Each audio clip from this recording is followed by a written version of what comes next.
경찰이 집단 식중독 사태가 일어난 안산의 유치원을 압수수색하면서 본격적으로 조사에 돌입했습니다. 피해 원생 부모들이 어제 새벽 고소장을 제출한 지 하루 만입니다. 유치원 원장의 조사 일정도 조율하는 것으로 전해졌습니다. 자세한 소식 취재기자 연결해서 알아보겠습니다. 박희재 기자. 네, 경기도 안산에 있는 유치원에 나와 있습니다. 네, 오전에 경찰 압수수색이 종료됐다고요. 네, 제가 있는 이곳 유치원에서 시작한 경찰 압수수색이 오늘 오전 종료됐습니다. 이 상자를 든 경찰관 5명 정도가 제 뒤로 보이는 유치원 입구를 통해 드나들었는데요.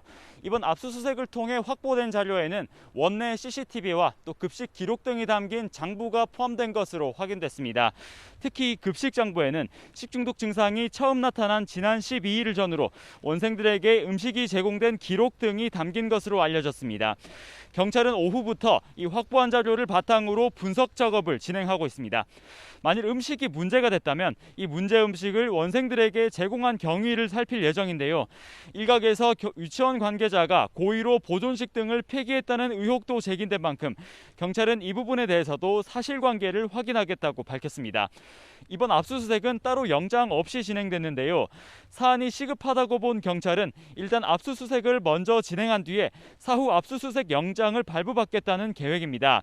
앞서 피해 원생 부모들이 어제 새벽 유치원 원장에 대해 고소장을 제출한 지 하루 만에 바로 수색에 나선 겁니다.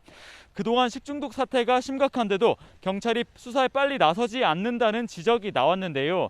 지난 26일 대통령까지 나서 대책을 마련하라고 지시하자 수사 시작과 함께 속도를 내는 것으로 풀이됩니다.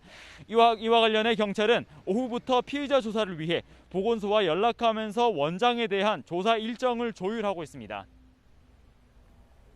이런 가운데 투석 환자가 한 명 늘었죠. 네, 안타깝게도 이 유치원과 관련한 투석 환아가 한 명 늘었습니다. 생후 26개월 된 아기로 유치원 원생은 아니지만 이 식중독을 앓던 원생에게서 감염된 것으로 파악됐는데요.